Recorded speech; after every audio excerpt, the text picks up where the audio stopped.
মধ্যপ্রাচ্যের আকাশে কি আবারও যুদ্ধের আগুন জ্বলতে যাচ্ছে? মাত্র কয়েক সপ্তাহের যুদ্ধবিরতির পরই এবার সরাসরি আমেরিকাকে চ্যালেঞ্জ ছুড়ে দিল ইরান। তেহরান বলছে তাদের হাতে আছে এমন গোপন অস্ত্র যেগুলো এখনো কোনো যুদ্ধেই ব্যবহার করা হয়নি। আর সেই হুঁশিয়ারির পর থেকেই নতুন করে কাঁপতে শুরু করেছে ওয়াশিংটন, তেলের বাজার আর গোটা উপসাগরীয় অঞ্চল। ইরানের এক সামরিক কর্মকর্তা রুশ সংবাদ মাধ্যমকে বলেছেন, দেশটির কাছে এমন আধুনিক অস্ত্র রয়েছে যেগুলো এখনো যুদ্ধক্ষেত্রে নামানো হয়নি, এমনকি বাস্তবে পরীক্ষাও করা হয়নি, কিন্তু প্রয়োজনে সেগুলো ব্যবহার করতে প্রস্তুত তেহরান। আরো ভয়ঙ্কর বিষয় হলো, এবার ইরান সংযত থাকবে না বলেও হুঁশিয়ারি দেওয়া হয়েছে। অর্থাৎ নতুন হামলা হলে আগের মতো শুধু প্রতিরোধ নয়, এবার পাল্টা জবাব হতে পারে আরো ভয়াবহ।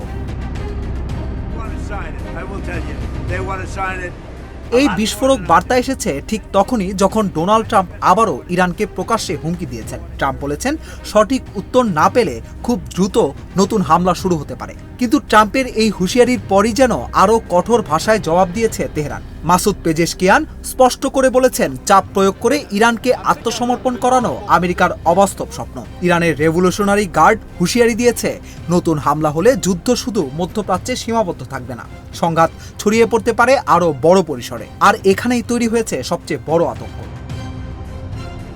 এই মুহূর্তে ইরান শুধু ক্ষেপণাস্ত্র বা ড্রোনের কথাই বলছে না, তারা ইঙ্গিত দিচ্ছে এমন অজানা প্রযুক্তির দিকে যা এখনো যুদ্ধক্ষেত্রে দেখা যায়নি। সামরিক বিশ্লেষকদের মতে ইরান হয়তো নতুন প্রজন্মের হাইপারসনিক মিসাইল, দীর্ঘপাল্লার ড্রোন, ইলেকট্রনিক ওয়ারফেয়ার সিস্টেম কিংবা সমুদ্রপথ নিয়ন্ত্রণের নতুন কৌশল প্রস্তুত করেছে।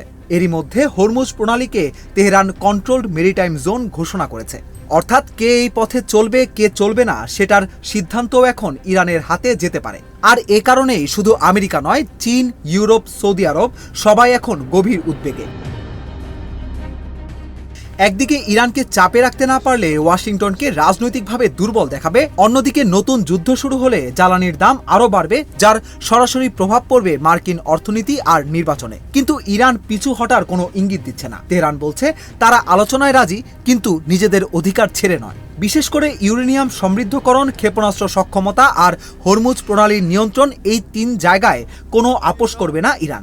আর তাই এখন সবচেয়ে বড় প্রশ্ন, ট্রাম্পের হুমকি কি শুধুই চাপ তৈরির কৌশল, নাকি সত্যি আবার শুরু হতে যাচ্ছে ভয়াবহ সামরিক অভিযান? কারণ মধ্যপ্রাচ্যের আকাশে এখন যে ভাষা শোনা যাচ্ছে সেটা আর কূটনীতির ভাষা নয়, সেটা যুদ্ধের আগাম বার্তা। আর ইরান যেভাবে গোপন অস্ত্রের কথা বলছে, তাতে পুরো বিশ্ব এখন একটাই আশঙ্কা করছে, পরবর্তী বিস্ফোরণটা কত ভয়ঙ্কর হতে পারে।